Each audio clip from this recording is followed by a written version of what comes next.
Jelang 3 bulan pasca insiden yang menghanguskan rumah almarhum UJ, akhirnya sosok IV, terdakwa pembakar dan pencurian di rumah almarhum UJ, kemarin menjalani persidangan perdananya di Pengadilan Negeri Jakarta Selatan. Dan dalam sidangnya kemarin itu, IV didakwa dengan pasal 363 KUHP dengan ancaman hukuman 7 tahun penjara. Akibat beratnya beban hukuman yang mesti ditanggung oleh IV, hakim pun mengharuskan IV didampingi oleh kuasa hukum dari lembaga bantuan hukum. Lantas benarkah jika belum tersedianya kuasa hukum bagi IV membuat Pipik Dian Irawati harus memendam kecewa lantaran sidang harus ditunda hingga minggu depan?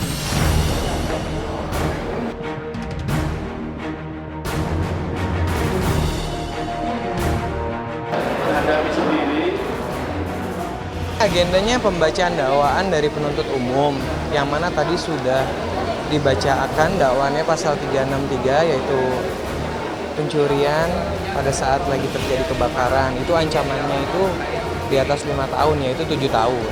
Jadi ancaman pasal 363 itu di atas 5 tahun, yaitu 7 tahun. Tadi sudah dibacakan oleh jaksa penuntut umum.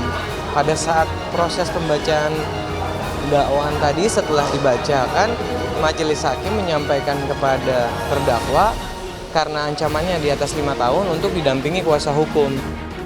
Dalam sidang perdananya kemarin, Pipik memang memilih tidak hadir dan lebih mempercayakan kuasa hukumnya untuk menyaksikan jalannya persidangan. Tetapi siapa sangka, ketidakhadiran Pipik rupanya memancing asumsi jika Pipik masih belum bisa memaafkan orang yang dulu pernah menumpang tinggal di rumahnya itu. IV sendiri, usai menjalani sidang, sempat mengungkapkan rasa penyesalannya dan meminta maaf kepada Pipik dan juga Abizar karena telah mengecewakan mereka. Dan tidak hanya itu saja, keluarga IV pun kabarnya tengah melakukan pendekatan persuasif dengan Pipik agar kiranya IV bisa terbebas dari semua tuntutan. Gimana sidang hari ini? Penjelasannya seperti apa tadi? Ya, alhamdulillah buat semua. Ada rasa penyesalan nggak yang udah dilakukan? Semua ada rasa penyesalan, tapi insya Allah semua bisa dijalani. Seperti apa? Buat Umi, mohon maaf yang sebesar-besarnya dan khusus untuk Abizar, minta maaf yang sebesar-besarnya. Semuanya terima kasih buat rekan-rekan wartawan, tolong doain aja ya. Nanti Umi yang diwajibkan hadir datang itu pada saat proses pemeriksaan saksi. Tadinya kan kita pikir minggu depan sudah pemeriksaan saksi karena dari si terdakwa itu tidak ada pengacara.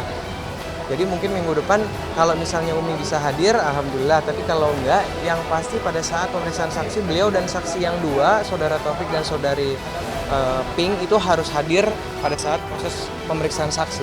Hanya menyampaikan beliau bahwa terlepas dia sudah memaafkan selaku umat muslim, tapi perkara ini tetap Umi meminta dihukum seadil-adilnya sesuai dengan perbuatan yang sudah dilakukan terhadap Umi dan keluarga dan juga rumah yang sudah dibakar.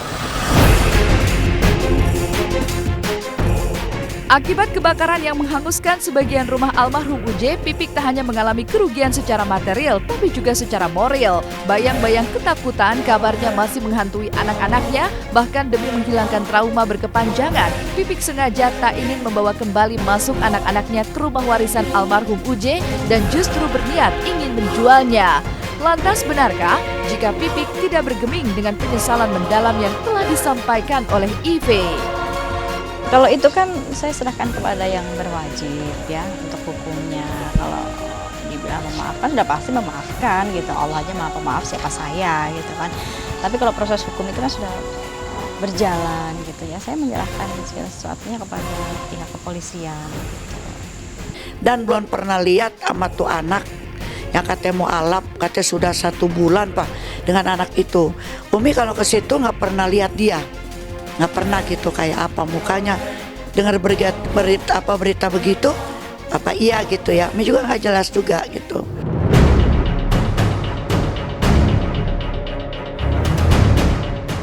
Apes benar nasib si seksi Julia Perez di saat dirinya tengah konsen dengan terapi pengobatan yang dijalaninya berkaitan dengan sakit kanker serviks yang dideritanya. Tiba-tiba saja ia mengalami sebuah kecelakaan lalu lintas. Pasalnya, bagian depan mobil berjenis sport warna merah milik Jupe yang tengah diparkir di depan sebuah kafe di kawasan Kota Tua, Jakarta Pusat, tiba-tiba ditabrak oleh mobil milik seorang wanita bernama Ida Medalia yang berprofesi sebagai pegawai negeri sipil.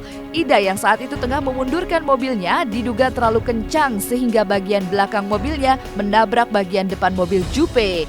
Lantas benarkah usai insiden kecelakaan itu antara Jupe dan si penabrak sempat berselisih paham?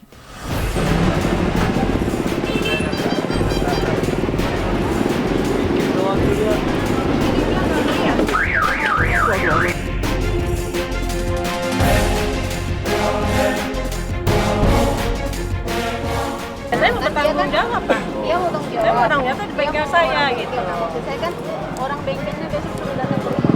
Lihat ada nggak cutting stikernya buat diganti? Kalau ada silakan. Kalau daripada kita ke Pamulang jauh. Iya. Ini orang Kan namanya bengkelnya kita dulu kan datang. tetap mau bertanggung jawab. Nggak akan kabur, saya tetap bertanggung jawab. Kantor ibu di mana? Imigrasi, Oh, sebelah. imigrasi.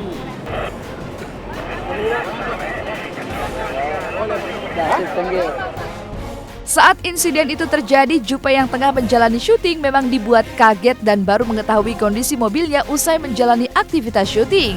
Lantas benarkah atas kejadian tersebut, Jupe mengalami kerugian hingga puluhan juta rupiah?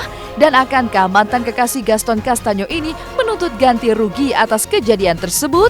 Atau justru Jupe akan menyerahkan permasalahan ini kepada pihak yang berwajib?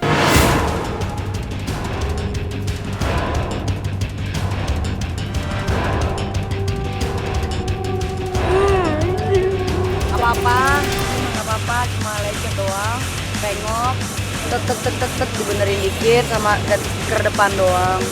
Ini harus ada tempatnya spesial. Tapi kalau ibu itu bisa gantiin stikernya sendiri nggak apa-apa kok.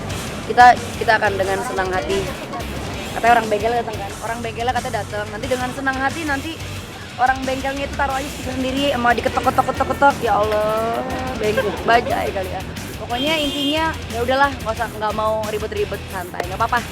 Ini kan stiker gitu, jadi kalau stiker itu nggak bisa beli kayak nggak cuma ngecat ujung aja, jadi harus beli depan banyak semuanya gitu. Kemarin kan udah ditabrak sama mobil tronton, truk. Itu udah saya okein, nggak apa-apa deh, kasihan kan supir truk. Yang bikin kaget adalah kalau buat saya wajar orang nabrak itu panik wajar, tapi kalau udah nabrak malah marah-marah itu nggak namanya ya agak aneh aja. Tadi dapat ceritanya katanya malah marah-marah. Mahal, jujur mahal. Ya nggak apa-apa, namanya juga kecelakaan, musibah kan. Kita nggak bisa minta sama orang yang kita tahu dia juga bayarannya juga nggak ada gitu. Jadi ya harus tahu sama tahu. Karena ini nggak bisa masuk di asuransi, kalau stiker nggak bisa masuk asuransi. Cuma pegong-pegongnya aja.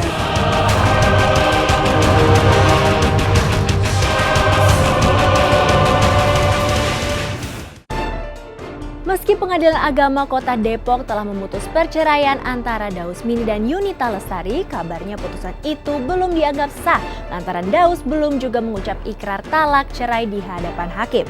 Lalu benarkah jika hal ini membuat Yunita geram dan mempersulit Daus untuk bertemu dengan buah hatinya?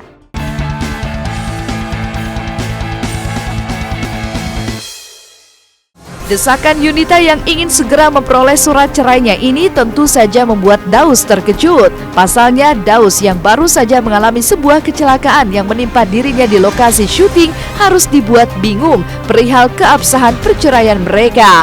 Lantas, benarkah jika hal ini dipicu lantaran kabarnya di antara Daus dan Yunita tengah terlibat konflik panas?